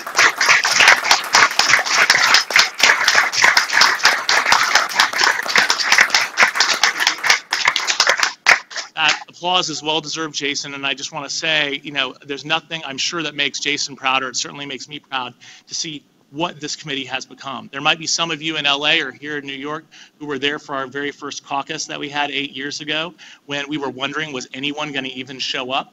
And in fact, a lot of people showed up, and that was the kickoff for the work that's been done up to now. And so, so anyway, Jason, I just wanted to say thank you for your work that caused all of this to be set in motion. Oi. Hold on. Oh, thanks for answering my letter. You know, I kept sending it, and that's what a gay Jew has to do in this biz to get something to move. And I also want to thank Duncan, because if you know, Duncan, if it wasn't for him, this is a gay man who's married to a man, who's got kids, and he's an activist, and he's been such a mentor to me. And if you need a mentor, get one. It's important to have that in your life. And also to thank Adam and Ellen. They work so hard, and they always take my calls. And no matter if we get along, whether we agree on stuff or not agree on stuff, things get done. They tell me honestly, I tell them honestly, and that's something that you all can do. Is you don't call them because you'll make them nuts, but email them. Ellen is on top of it. Adam is on top of it. They have been so supportive to this committee, and we had a casting summit or a casting workshop or whatever you want to call it. We keep changing the name. I don't understand what it all means. But we had a casting workshop, and there was a casting director here. And he said, someone had asked him for a question from the audience. They asked him, they said, would you think of openly gay people to play doctors, lawyers, restaurant managers, clerks, the roles that I play most of the time? Would you think of that, you know, of us once in a while, so we could play those roles in the same way? And this was a gay man who was a casting director. He said, I just don't think about it. I'm rushing around so much, but now I will. And that really made me think about that we have to change one person at a time. It's not, you know, we can do this and big things and have big celebrities come and talk, but it's really important to do it one at a time. Being out, when you are out, you're not just out for me, I'm out for you, we're out for all of us. I made tremendous friends here doing this in support of. Dana called me on the phone when she had, I guess we were transitioning, and she had a knee surgery, and she called me on the phone, and she called Ellen. And then Ellen called me and said, hey, there's this gal, Dana, would you talk to her? I said, sure. She said, I'm a stunt person. This is what I'm going through. This is what's happening. We talked. We had lunch. She came to my show. I went to an awards banquet with the stunt people. It was just crazy.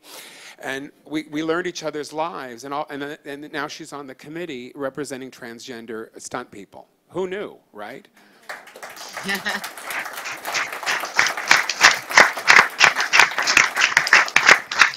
You know, people are busy. You know, Ellen is busy. Adam is busy. They're the heads of their departments here on both coasts. It's not easy for them to take every single call, but they do, and they return things, and we're on it. And I just want you to all know that we are here for you. You know, you go to my website, jasonstewart.com. You have a question, you email me. I will get back to you.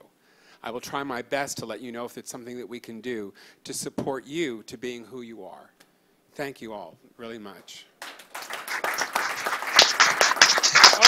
I was going to say, Jason, your task is to read slide number 3. So that is the future. We were thinking about putting together a handbook. We don't know if that's going to be the best thing. We're thinking about that. What we want to do is do it one person at a time. We want to start talking to studio executives. We want to start talking to producers, casting directors, which we've already done. We have a great relationship with the gay group at the Writers Guild. We're involved with them. The directors, that's something new. Agents, that's still something new that we have to attack. So we are going to create small round tables with them. That's my idea, is us going in and talking to people face to face in an intimate way so they can see who we are, so we can make changes to them and let them know what we're thinking, what we're feeling. And that's our next process, part of it. And I look forward to all of your ideas and everybody here being who they are and feeling comfortable and us all working. And my big thing is to create opportunities for everyone. More opportunities. That's what my goal is. Thank you.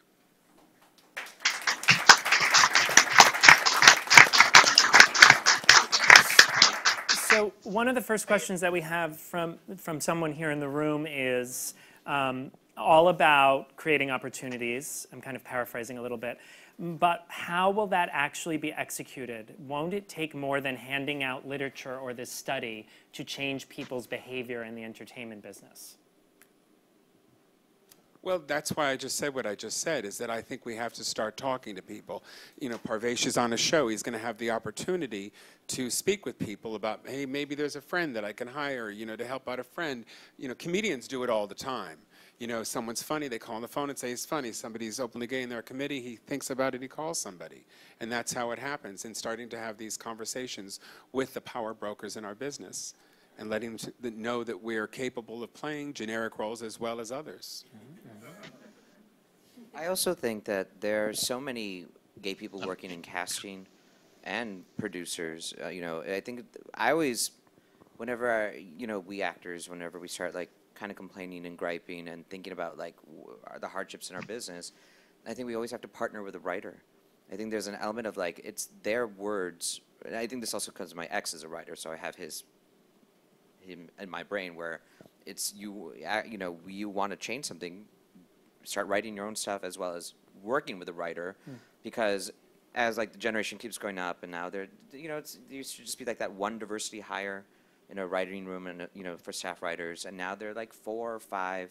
You know, my friend Cristella's got a show and on ABC, and she's Latina, and they're like 6 Latina people on the staff, which is kind of unheard of. Like, you know, like you'd have like a black show and there'd be maybe 1 black writer on it, which was not representative. Even SNL has this problem right now, where, you know, I think they're maybe back up to 1 or 2 black writers again after having a dearth of none. So if you want sometimes yourself to be represented in film and TV, we have to also make sure that we're nurturing. I love the fact that we'll be working with the DJ and WGA. I think that that's important too. If we don't have that support and helping shoot someone's web series, you know, who might be tomorrow's co-executive producer, you know, on an hour long on NBC, that's where you want to help there too. So we're talking about two approaches, actually. We're talking about creating our own work, right, from the ground up, and then we're talking about from the top down. We're talking about taking the content of the study and sitting down and having conversations with literature and dialogue around some of the challenges, right? So you're talking about meeting with networks and studio executives and saying these are the findings and this is the conversation we'd like to have, as well as the other end, which is creating work from the ground up.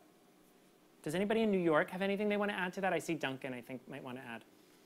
Yeah, no, thanks, Gary. I just wanted to point out, I mean, I think that the value, I think we all agree the study won't create change by itself.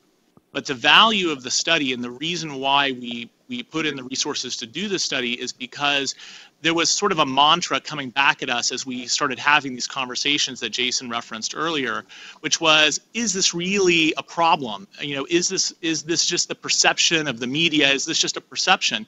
And in fact, on Twitter, there's a person who just commented that, in fact, you know, Hollywood is far more accepting and inclusive than media and the panelist study would have people believe.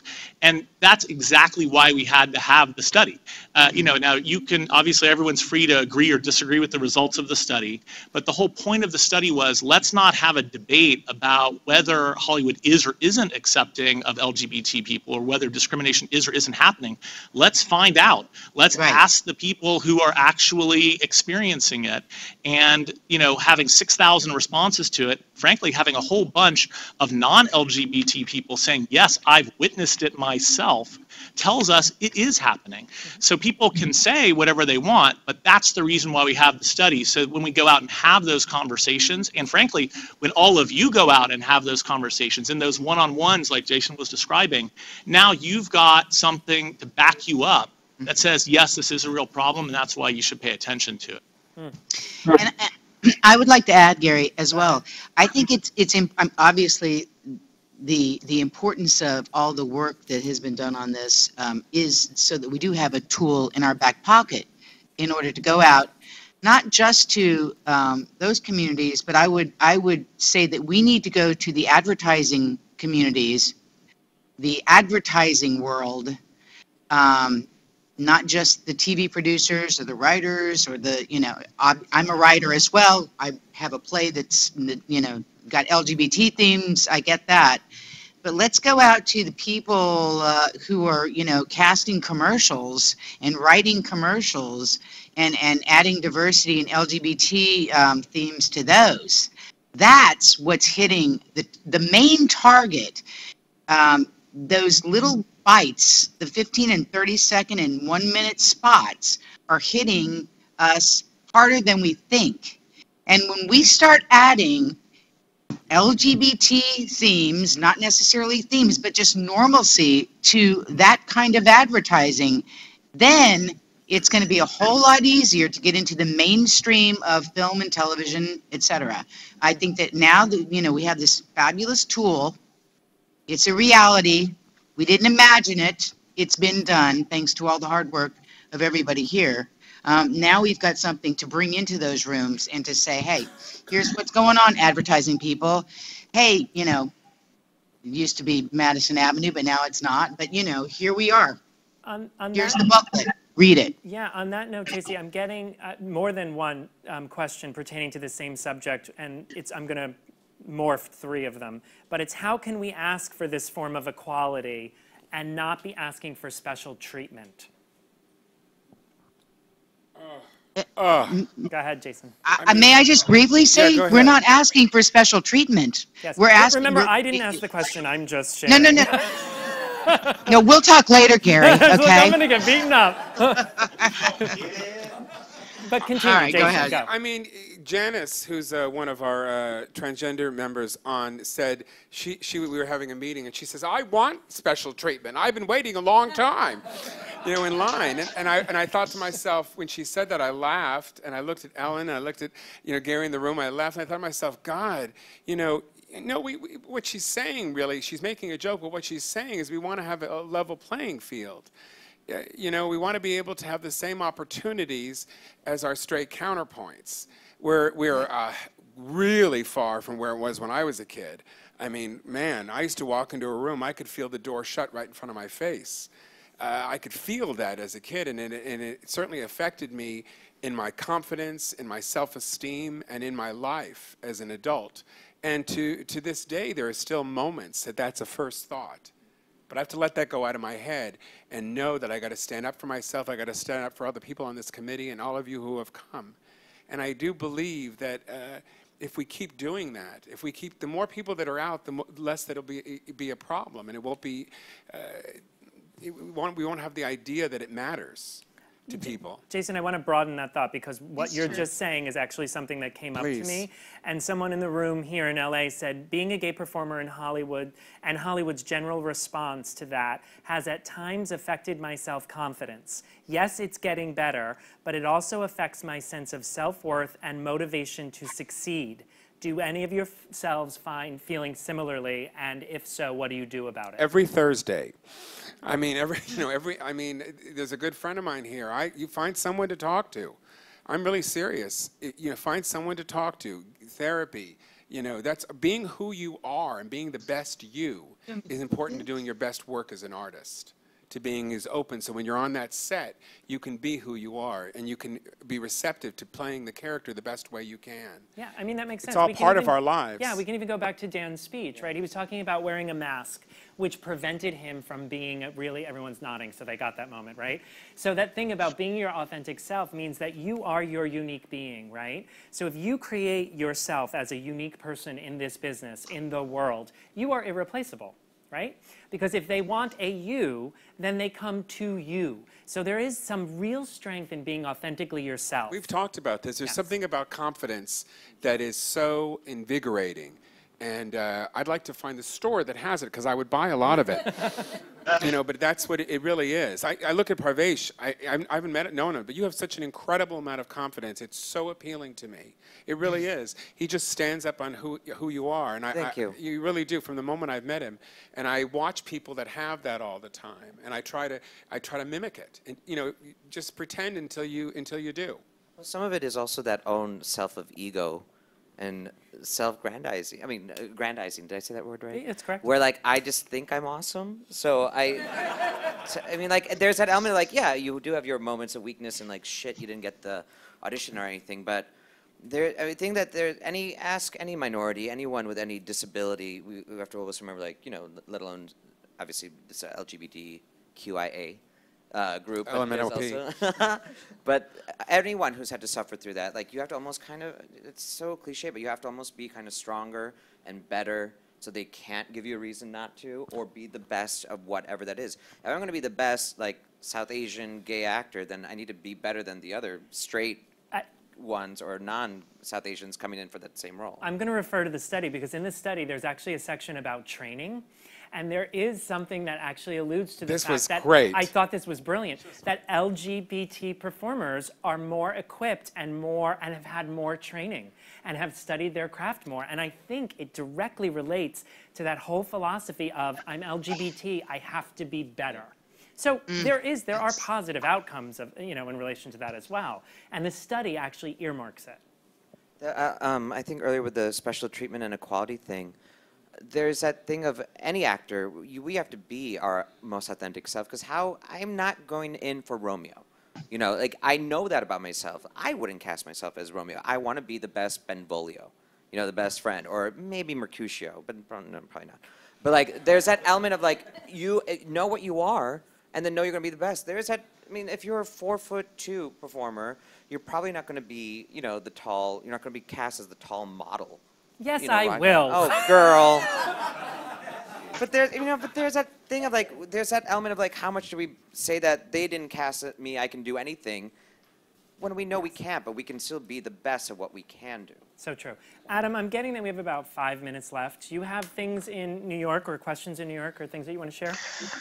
Oh, so many things, Gary, that have come in via Twitter and here in the room. A lot of them have to do with this idea of what is it that we can do to actually convince people to act differently, to hire differently, to write differently, to create stories with characters that embody the diversity that we've been talking about. I will say this, and I'll open it up. Parvesh spoke to it earlier as to sort of what it is that he's doing to take the power back and to start telling those stories that he feels are important, that other people aren't telling. Go tell them yourselves. You know, I think it's something that we use as a bit of a mantra. You know, we talked about before, it's not who you are, it's what you can play. So bring everything that you can play to the table, and it's somebody else's problem if they don't understand that that's what the criteria is. But if you see something, say something. You got to let the union know. You got to talk to your peers. You got to kind of make sure that you're not suffering this alone. But I also think that it makes sense to make stuff, make it all the time, and make good stuff. Because the idea that we can shine a light on the people who are doing this well, I think, is the best advertisement you could possibly have. Nothing says what's possible than good work more than any of that. So I think that make stuff, make it all the time, make good stuff as best you can, and there are no barriers to entry to do that anymore. And support it too, because we have. Yeah, I think that, you know, if Traci or any other panelists want to talk about what maybe for themselves has been effective, have you been in an opportunity where you've had a chance to change somebody's mind or make them think differently about what it is that they were doing after you left the room than perhaps when you entered it? I can speak to that, Adam. I would like to say also, going back to, I think that there's another universe somewhere that's looking at us and going, what? You got to be kidding. They care about the color of your skin. They care about who you sleep with. They care about, it's like, it's, you know, beyond me. And I hope that someday we, you know, I aspire to that, but we might evolve. I'm hoping that we do. I have a play that and I wasn't out to some of the people who read the play. It's got LGBT, it's called Sweet Texas Reckoning. It's about Southern Baptist woman, no, it's not my mom, who is from Sealy, Texas. No, it's not my mom. And she has to deal with her middle-aged daughter coming home with her African-American choreographer, dancer, partner. They've gotten married, and it's a head spin for this woman. And some of the people who read the play, actually one of my producers was like, "Are you gay?" And I was like, "Yeah." So it was just, it was an eye-opener. I mean, thank God it's a good play, and they like that very much. But my hope is that this will, you know, kind of do its little part in turning some heads as well. But yeah, I think that it would be a great thing to aspire to, you know, those people in that other universe looking down saying, "What are you thinking?" That would be great. May I?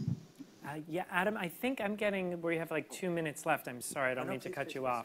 Is that true? No, yeah, Parvesh, yeah, if you want to share something quickly that might be beneficial to other people, please go ahead. We can wrap it up very quickly after your comment. On the ethnic side, I think it's important to, especially with the fan base from outsource was mainly South Asian, I would always be very clear, like, oh, no, this is my partner. You know, just because like you can't, my community can be very close-minded about that. So that was always that opportunity. And then specifically in in the professional world, I think that the opportunity is not even at the casting director. I think it's at the producer level when you get to be with the writers and directors in the room. That's the best moment where you can dialogue. Like, I don't think he needs to be this fabulous.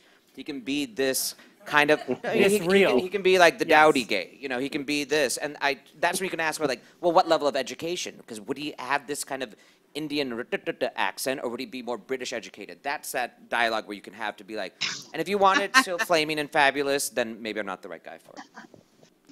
But writers, again, I come back But to you are writers. 6'2". When I stand up. I'll say one little something too. It was just the first person I told that I was going to transition within the business was a stunt woman, and she told me, "You'll never work again." So we're proving that wrong. So. Yeah. Every day proving that wrong. Thank you.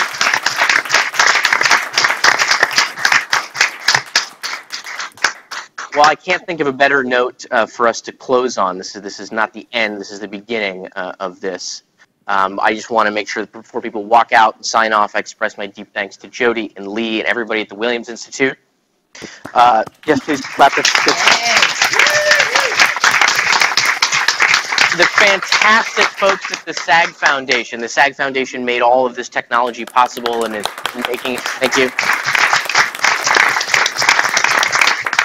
Our national president, Mr. Ken Howard, and our special guest, Dan Bucatinsky, for sharing their time. The man behind the plan, Mr. Duncan Crabtree-Ireland. The whole EEO and diversity team, Ellen, Sylvia, Donna, and Becky, none of this would have been possible without them. Jason, Traci, Dana, Parvesh, all the committee members in the room in both coasts, online, everybody around the country. This is because of you. It's been a long time coming. My partner in crime out in LA, Gary Riotto. He's gunning for my job. I can see it now. You're very good at this, sir. For everybody else, this is going to be a little cheesy. Stay loud, stay proud, stay involved. Thank you for coming tonight. Thank you, everybody.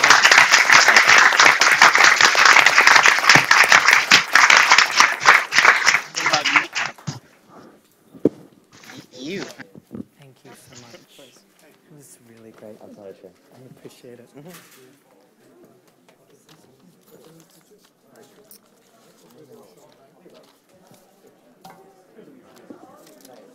Did you get my email yesterday?